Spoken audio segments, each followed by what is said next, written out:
Olá. O Brasil é o quarto maior exportador mundial de produtos agrícolas e o 26º no ranking mundial na exportação de produtos em geral, de acordo com a Organização das Nações Unidas para a Agricultura e Alimentação. Mas com o protecionismo aos nossos produtos no mercado externo, não tem sido fácil continuar ocupando essas posições de destaque no comércio internacional. O açúcar é um dos produtos mais exportados pelo Brasil. O país é responsável por 45% das exportações do mundo. Mas esse número vem caindo e causando prejuízo aos produtores devido a barreiras protecionistas impostas por diversos países, com destaque para a China, que desde junho de 2017 implementou uma proteção ao açúcar importado do Brasil. Eles aumentaram a barreira, ou a tarifa que eles tinham de 50% para 95%. O nosso volume de exportações para a China, que era o nosso maior destino, caiu em cerca de 90% com essa medida.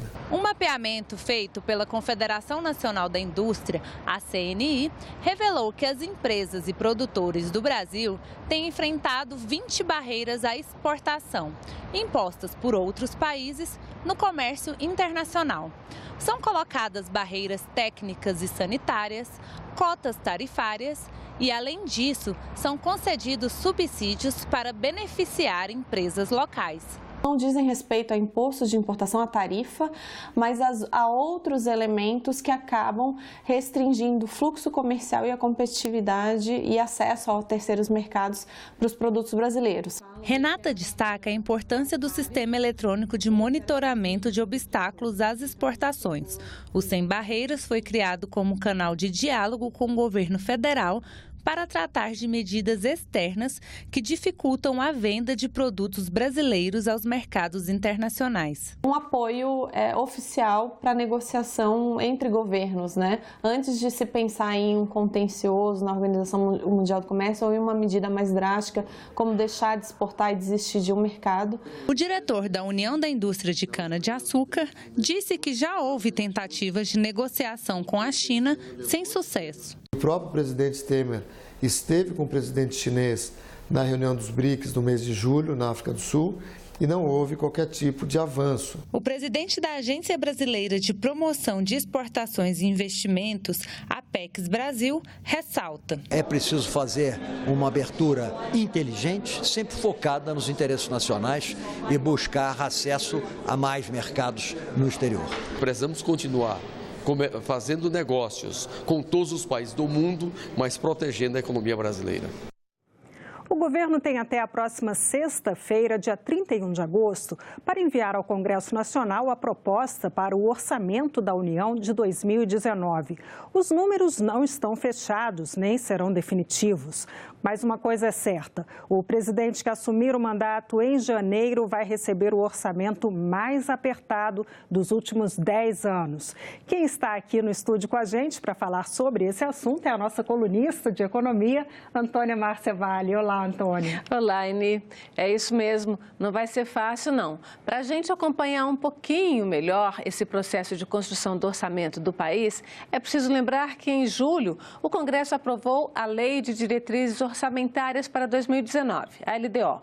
Como o nome já diz, ela define os parâmetros a serem seguidos pela equipe econômica para elaborar a proposta do orçamento propriamente dito, como, por exemplo, a previsão de arrecadação de impostos.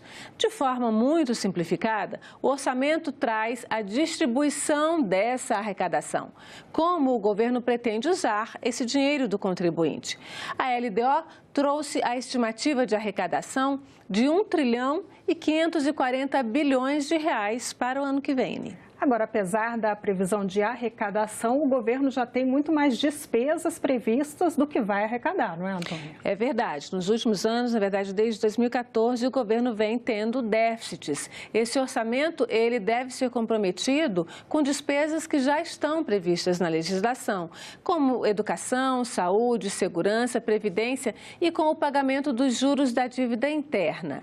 No fim das contas, a equipe econômica estimou que o novo governo vai começar a trabalhar com uma previsão de déficit primário em seu caixa na ordem de 139 bilhões de reais lá no fim de 2019, mas isso é uma previsão de agora. O déficit primário é quando o resultado da conta da arrecadação menos as despesas e investimentos do governo é negativo. E nessa conta nem está ainda o pagamento dos juros da dívida do governo com o mercado financeiro, a chamada dívida mobiliária. Quando esse número entra na conta, o déficit salta para 489 bilhões de reais, Ini. E com o teto dos gastos, Antônia, a situação fica ainda pior? Fica bem mais complexa. Outra dificuldade é que nesse orçamento é a questão exatamente do teto das despesas primárias do governo. Aquelas despesas de saúde, educação, segurança, as que resolvem ou agravam os problemas diretos do cidadão. Mas não existe teto para o pagamento dos juros aos bancos detentores dos títulos da dívida pública. Então, tudo que for cortado nas despesas primárias por causa do teto será destinado a pagar os juros da dívida. Mesmo assim, o Congresso tem de tentar encontrar uma solução para essa conta que não fecha. E é por isso que o debate do orçamento estará muito ligado à campanha e às promessas da campanha eleitoral, Ani. Com certeza, Antônia. Muito obrigada pelas informações e até semana que vem. Obrigada a você. Até semana que vem. O alto número de cesarianas realizadas no Brasil e a participação do SUS na escolha do tipo de parto são os temas do especial Cidadania desta semana. Mais informações com a jornalista Fernanda Vidigal. O Brasil é o segundo lugar no mundo em número de cesáreas. Aqui, 57% dos partos são cirúrgicos, índice bem acima dos 15% recomendados pela Organização Mundial da Saúde. E grande parte é feita sem fatores que justifiquem a cirurgia. O especial Cidadania vai explicar que é a mulher e não o médico que deve escolher o tipo de parto, a menos que haja riscos para a mãe ou bebê, e que muitas vezes faltam profissionais para dar suporte ao parto humanizado.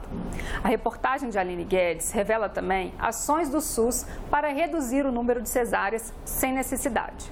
Uma delas é um sistema online para monitorar a quantidade dessas cirurgias na rede pública. Outra é o projeto Parto Cuidadoso, que treina enfermeiras para dar apoio ao parto normal. Aqui no Congresso, o assunto também está sendo estudado. Um projeto em análise, por exemplo, obriga o SUS a ter equipe multiprofissionais, com psicólogos, enfermeiros, obstetras, para dar suporte à gestante, tanto na decisão sobre o parto, quanto no nascimento do bebê. O especial Cidadania é publicado toda terça-feira no Jornal do Senado. E a versão digital pode ser lida em senado.leg.br/jornal. Pela primeira vez nas eleições, partidos e candidatos não poderão contar com a ajuda financeira de empresas privadas para realizarem campanha política. Com essa restrição, o valor disponível para cada legenda fica bem menor. O novo modelo de financiamento eleitoral é o tema do programa Eleições 2018 desta semana. Veja na coluna do jornalista Ronaldo Martins. Nas eleições deste ano, as empresas estão proibidas de fazer doações a partidos e candidatos. A disputa está sendo financiada por um fundo constituído de recursos públicos, no valor de 1 bilhão e 700 milhões de reais. É muito dinheiro, mas um montante bem abaixo dos gastos da campanha de 2014, que chegaram a 5 bilhões de reais. Também estão permitidas as doações de pessoas físicas. Os candidatos podem bancar as próprias campanhas sem limite de recursos. Já as pessoas que doarem aos candidatos só podem destinar para a campanha até 10% dos rendimentos que tiveram no ano passado. O programa Eleições 2018 discute as consequências desse novo modelo de financiamento eleitoral. Vai ser uma campanha mais barata, vamos dizer assim, ninguém está pagando o que se pagava antes.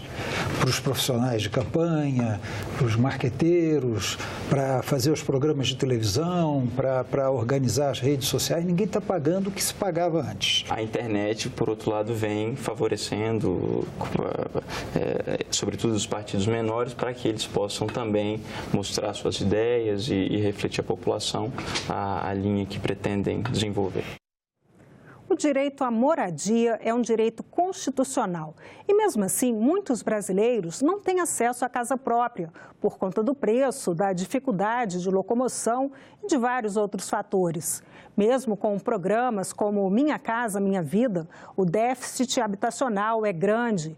E sobre isso, a jornalista Tânia Horman conversa agora com a pesquisadora Vanessa Nadalim, do Instituto de Pesquisa Econômica Aplicada, o IPEA. Vanessa, agradeço sua presença aqui no nosso programa. Um assunto tão sensível à população como a questão de política habitacional no nosso país, né? Podia dar para nós, para a gente começar, sendo pesquisadora do IPEA, um quadro geral do que é a questão do déficit habitacional no nosso país? Sim. Qual que é o problema? O problema é que a habitação ela é um bem caro. E nós temos uma grande parcela da população que tem a renda baixa. Então, nas grandes cidades, principalmente o preço da terra faz com que a habitação seja tão caro que a pessoa não consiga pagar. A grande parte da renda da população de baixa renda não consegue pagar uma habitação digna, principalmente nas grandes metrópoles. Então, isso acaba gerando soluções que põem em risco a vida das pessoas. As pessoas ocupam os morros, onde tem risco de desastres naturais, ocupam, como aconteceu em São Paulo, prédios ociosos, não da melhor maneira possível, pondo em risco as suas vidas.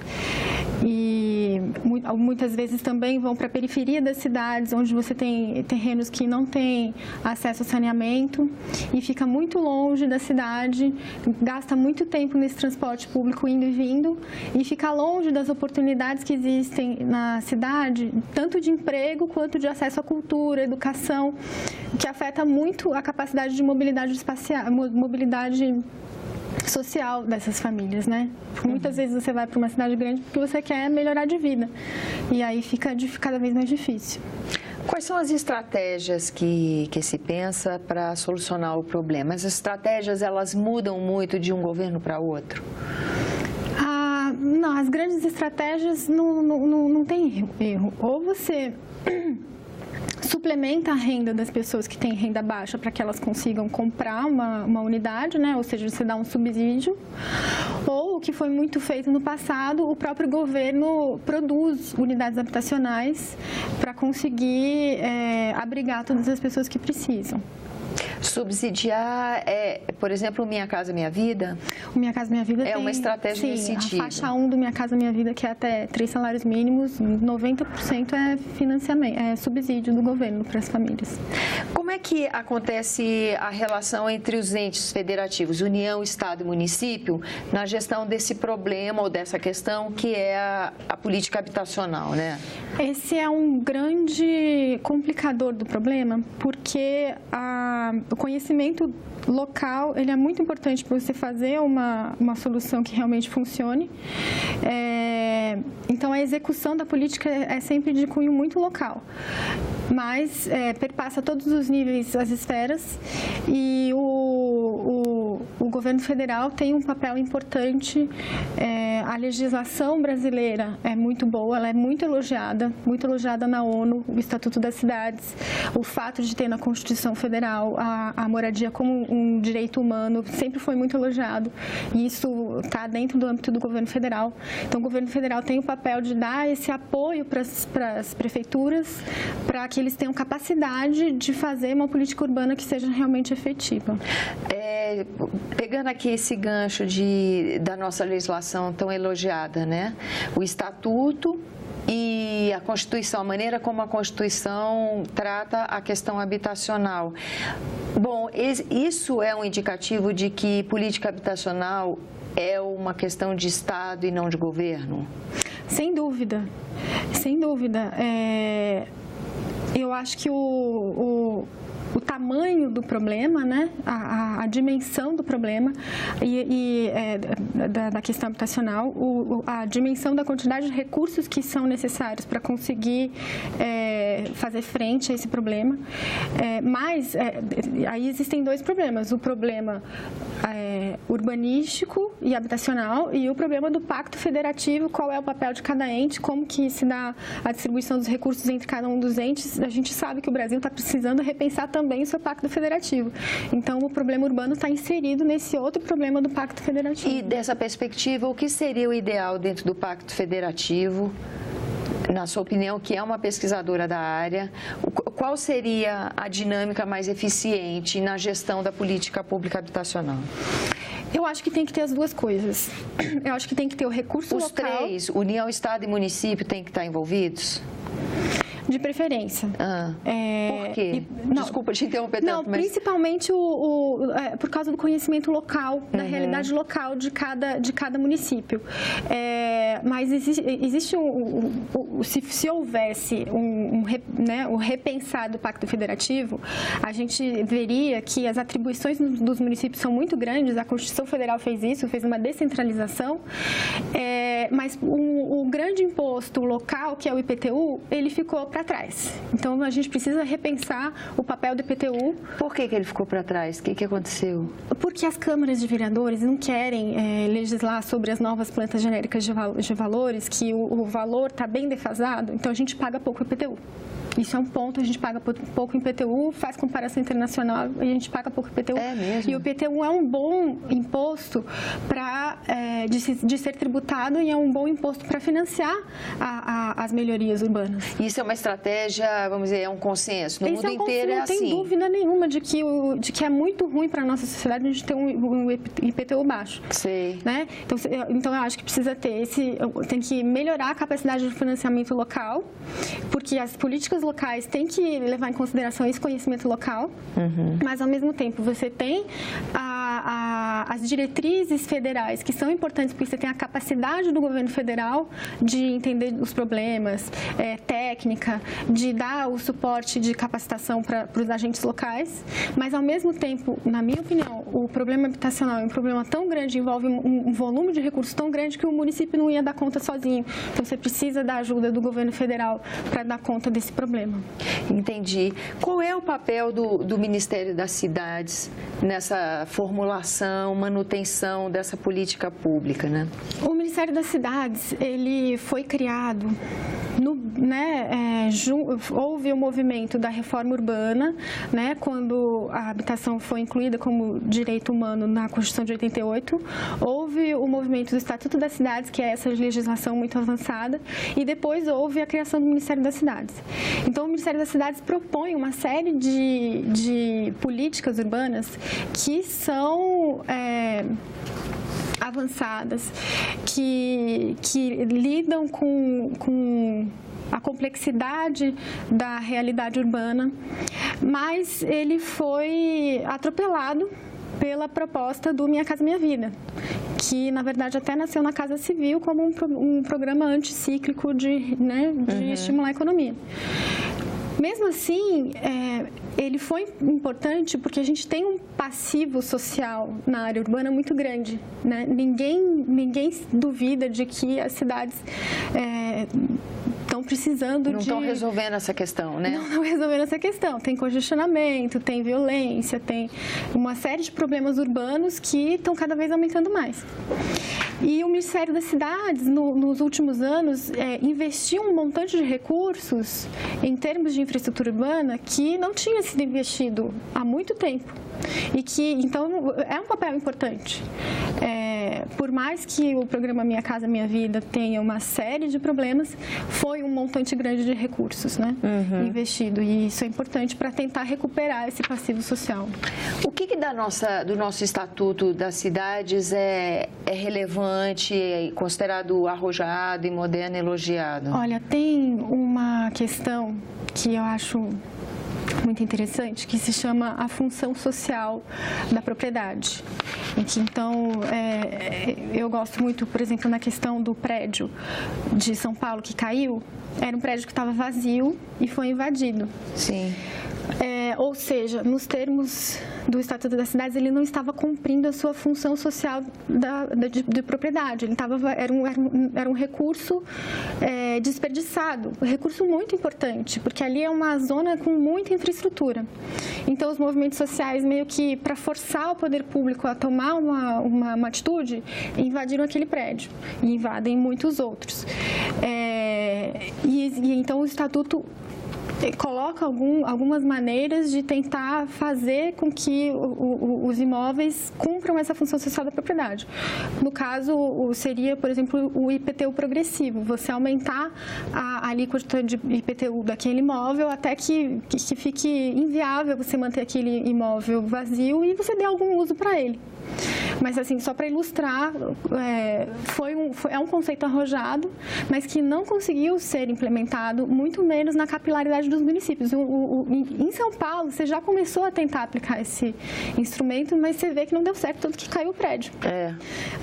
Mas nos municípios menores, com menos capacitação, aí que fica mais difícil ainda. E há uma reflexão sobre isso? Como melhorar, como viabilizar a implementação do Estatuto? Sim, porque já faz 15 anos do Estatuto, então toda a comunidade acadêmica e mesmo os gestores públicos, eles têm a consciência de que alguma coisa tem que ser feita para conseguir implementar esses ideais que são tão arrojados, que são tão elogiados, mas que a gente ainda não conseguiu fazer eles chegarem no município. Né? E até mesmo o Ministério das Cidades teria um papel em o que fazer para conseguir chegar no nível do município. Eu várias vezes pergunto em política pública de Estado, de governo, porque eu observo que a questão da moradia, ela tem um apelo, obviamente, muito grande para qualquer cidadão de um país, não é? E que me dá a impressão que aqui no país, muitas vezes, isso fica não fica evidente, não fica claro que a habitação tem que ser uma política de Estado. Parece que essa é uma política muito sensível à troca de governo. Como é que a gente explica isso? A gente explica porque aí o governo, a política habitacional mesma só muda o nome da política, né? De morar melhor para morar bem, muda o nome Singapura, em São Paulo. O nome da política, o nome fantasia, né? Que é puro marketing, é o mesmo, muda, mas a política é a mesma. Eu acho que, idealmente, né, isso vai mudar quando os cidadãos tiverem consciência dos seus direitos e começarem a se envolver mais na política. Então, em termos de urbanismo e política urbana, inclusive, foi um dos avanços do Estatuto das Cidades, a garantir que houvessem várias instâncias participativas envolvidas no planejamento urbano. E isso está sendo possível, está sendo viável, está sendo viabilizado? Isso está sendo viabilizado. Isso foi um legado muito legal dessa era de Ministério das Cidades. Né?